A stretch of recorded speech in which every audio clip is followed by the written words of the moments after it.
खुर्च्या पुढे घ्या इकडे या ना इथे खुर्च्या घेऊन या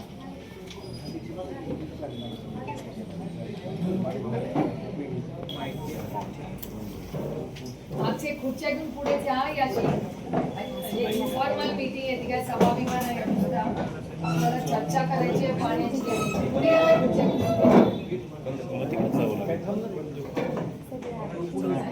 नको नको या नाही इकडे तिकडे बसा नाही इकडे या की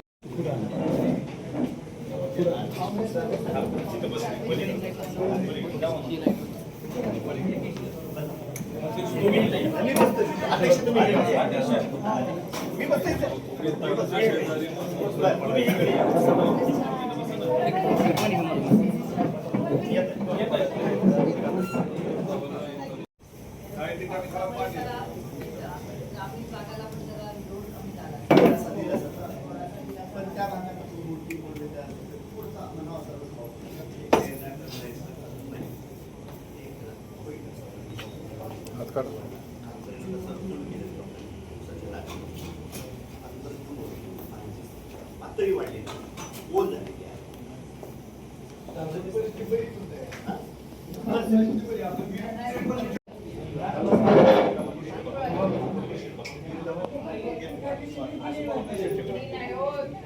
बारामतीकरांचं प्रेम आहे मी नाही काय बारामतीकरांचं तुम्ही जा काळजी करू नका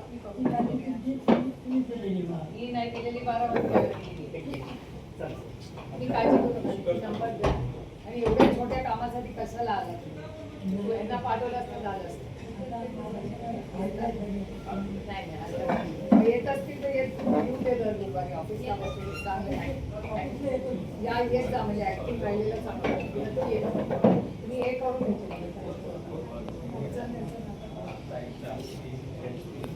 बारामती तालुक्याचा सगळा रिव्ह्यू घेतला आम्ही आणि त्याच्यामुळे बारामतीमध्ये जल जीवन मिशन आणि जलजीवन मिशन आणि स्मार्ट मीटर बद्दल प्रचंड अस्वस्थता आहे आणि अनेक काही कामं लोकांची म्हणणे की दादा असताना अनेक कामं जी ऑटो पायलटमध्ये होती त्यातला काही निधी दादा गेल्यानंतर त्या वेगाने येत नाहीये अशा लोकांची काही भावना होती त्याच्यामुळे महाराष्ट्र सरकारकडे त्याचा एक फॉलोअप आणि स्मार्ट मीटर बद्दल वाढणारी अस्वस्थता त्याच्याबद्दल माझं स्वतः कलेक्टरांशी बोलणं झालं आणि त्याचबरोबर काल इंदापूरमध्ये ही गोष्ट माझ्या कानावर आली आणि आज बारामतीतही पोलीस यंत्रणा किंवा क्राईम वाढलाय अशी एक भावना या लोकांच्या मनात आली त्यामुळे ह्याचाही एक SP आणि पोलीस प्रशासनाकडे फॉलोअप जलजीवन मिशन JJMची कामं जी अर्धवट राहिली आहेत ती पूर्ण करण्याचा फॉलोअप आणि स्मार्ट मीटर बद्दल असणारी अस्वस्थता या तिन्हीचा रिव्ह्यू आम्ही घेणार आहोत आणि त्याच्या एक आठवड्याभरात या सगळ्याची उत्तरं महाराष्ट्र सरकारकडे मागून सामान्य कष्ट करणाऱ्या टॅक्स भरणाऱ्या बारामतीकराला न्याय कसा मिळेल याच्यात आम्ही जातीने सगळे लक्ष घालतो. कर्जमाफी लांबणीवर पडली असं पुन्हा एकदा ही फसवी कर्जमाफी आहे हे दिसतच आहे तुमच्या सगळ्या चॅनलवर तारीख पे तारीख येते सरकारकडून आणि ठोस काही महाराष्ट्र सरकारकडून येईना त्याच्यामुळे पुन्हा एकदा काळ्या मातीशी इमान राखणाऱ्या शेतकरी तुमचा आणि माझा अन्नधान्याचा प्रश्न सोडवणाऱ्या शेतकऱ्याचं कंबरड मोडण्याचं पाप या सरकारकडून होतंय हे तुम्हालाच तुमच्या चॅनलवरच दिसतं. नाही म्हणजे संदीप देशपांडे म्हणतायत की मिसिंग लिंकचा जो प्रश्न आहे तो त्याला जबाबदार नेहरू आहेत आणि ज्यांना अडचण होत आहे तर त्यांनी पाकिस्तानमध्ये जावं असं वक्तव्य त्यांनी केलं. काय ऐकलेलं वक्तव्यच ऐकलेलं. काय वाटतंय मिसिंग लिंक मध्ये जे मी कालच मागणी केली आहे माननीय मुख्यमंत्र्यांनी मिसिंग लिंकची इन्क्वायरी लावली पाहिजे. महाराष्ट्राच्या मायबाप जनतेला कळलं पाहिजे की मिसिंग लिंकचा एवढा मोठा गाजावाजा करून उद्घाटन झालं पहिल्याच पावसामध्ये. त्यांचं म्हणणं होतं की एवढं डिझाईन टेक्निकली साऊंड आहे की काहीच तिथे होणार नाही आणि अशाच वेळीच पहिल्याच पावसात एवढं मोठी गोष्ट घटना झालेली आहे. 18 तास मिसिंग लिंक बंद होती. याचा अर्थ ही मोठीच गोष्ट आहे. त्याच्यामुळे ह्याची इन्क्वायरी झाली पाहिजे.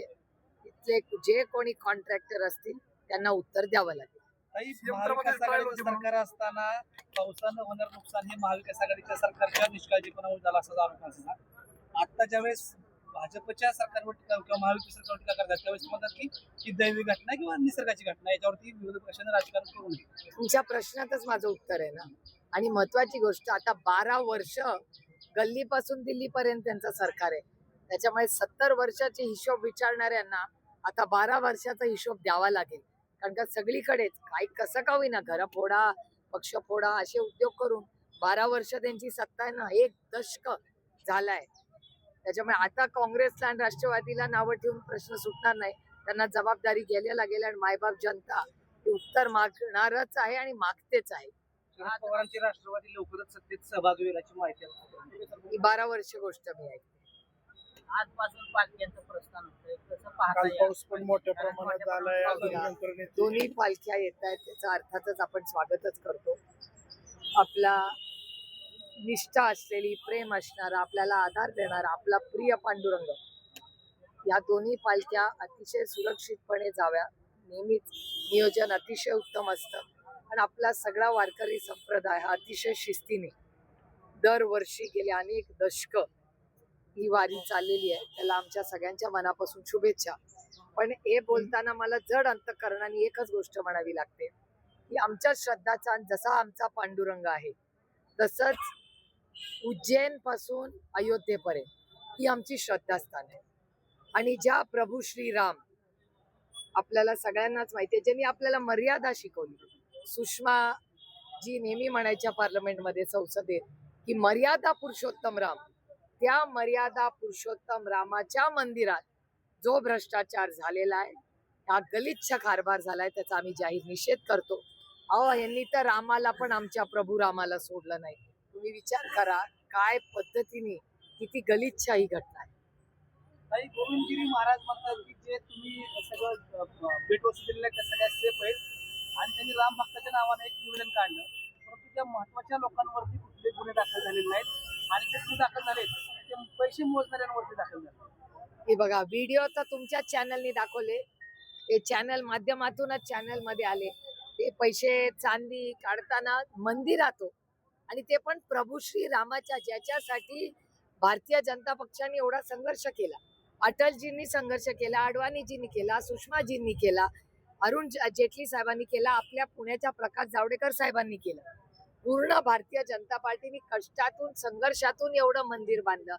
त्या प्रभू श्री रामांनी ज्यांनी आपल्याला मर्यादा शिकवली, मर्यादा पुरुषोत्तम राम आहेत ते, त्या मर्यादा पुरुषोत्तम रामाला त्या मंदिरामध्ये जर भ्रष्टाचार होत असेल तर ह्याच्यावर काय बोलणार आपण?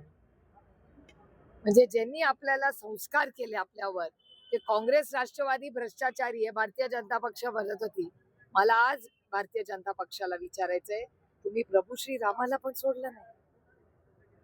याचं उत्तर त्यांना द्यावं लागेल. आणि संसदेत मी इंडिया अलायन्सला विनंती करणार आहे की पहिली चर्चा 20 तारखेला होईल. त्या 2 विषय असतील, एक सरसकट फसवी जी कर्जमाफी केली ते, आणि प्रभू श्री रामाला जे फसवण्याचं पाप त्यांनी केलंय त्याचं उत्तर फक्त आपल्याला नाही, ज्यांना आस्था आहे, श्रद्धा आहे, आणि ते पण श्रद्धेचं स्थान अयोध्या ते पासून उज्जैन पर्यंत दोन्ही आमची श्रद्धेच्या स्थाने भ्रष्टाचाराने भरभटलेलं आहे. खूप दुर्दैव आहे. आम्हाला प्रचंड वेदना आणि दुःख होतं. जयंत पाटील आणि विनोद तावडेंची जी बैठक झाली यामध्ये असं कुठे झाली बैठक? या संदर्भात आम्हाला जयंतरावांची आणि विनोद तावडेंची बैठक कुठे झाली? मला नाही माहिती बैठक झालेली, तुमच्याचकडून ऐकते. अशी चर्चा झाली की मी, विनोदजी आणि मी अनेक वेळा भेटलेलो आहे. आम्ही दोघं एका कमिटीत आहोत. जॉईंट पार्लमेंटरी कमिटी आहे कॉर्पोरेट लॉची. त्या कमिटीमध्ये मी आणि विनोदजी गेल्या महिन्याभरात 20 वेळा भेटलो असतो. आणि ते एकटेच नाही, भारतीय जनता पक्षाचे अनेक लोक, कारण का सगळ्याच पक्षाचे लोक आहेत. यात असं देखील चर्चेत म्हणलं जाते की राष्ट्रवादी साहेबांच्या गटाला काय मिळलं जाणार आणि कधी एनडीए सोबत जाणार अशी देखील चर्चा झाली. मला खरंच गंमत वाटते. विनोद तावडेंचे माझे फोटो पण मी ट्विट केलेत, माझ्या अकाउंटवर जाऊन बघा. मागच्या आठवड्यात 2 दिवस सलग आम्ही दोघं जॉईंट पार्लमेंटरी कमिटीच्या मीटिंग मध्ये मी आणि विनोदजी होतो. दिल्लीत होतो. गेल्या महिन्याभरात आठवड्यातून 2 वेळा पूर्ण सकाळी 11 ते संध्याकाळी 5 विनोदजी आणि मी, आणि तेच नाही निशिकांत दुबे पण असतात. भारतीय जनता पक्षाचा अध्यक्ष त्याच्यात आहे. अनुराग ठाकूर असतात. सगळेच असतात. किती अजून नावं सांगू तुम्हाला भारतीय जनता पक्षाची? काँग्रेसच्या सुद्धा असतात. येणाऱ्या कालावधीमध्ये राष्ट्रवादी काँग्रेस पार्टी शरदचंद्रजी पवार पक्ष सत्तेत दिसेल की कायम विरोधात असेल? आता कसं कायम कोणी विरोधात असतं काय? तुमची आमची- भूमिका काय असणार आहे? आमची भूमिका ही सर्वसामान्य मायबाप जनतेची सेवा करण्याची आहे. गेले 12 वर्ष आमच्याबद्दल हे सातत्याने बोललं जात आहे. आता पुढची 29 मध्ये हाच कारभार झाला तर अर्थातच काँग्रेस राष्ट्रवादी काँग्रेस पक्षाला आम्हाला लढावंच लागेल आणि सत्ता घ्यावीच लागेल. कारण का ह्यांच्या हातात अशीच सत्ता राहिली तर देव जाणे काय करतील हे लोक. ठीक आहे.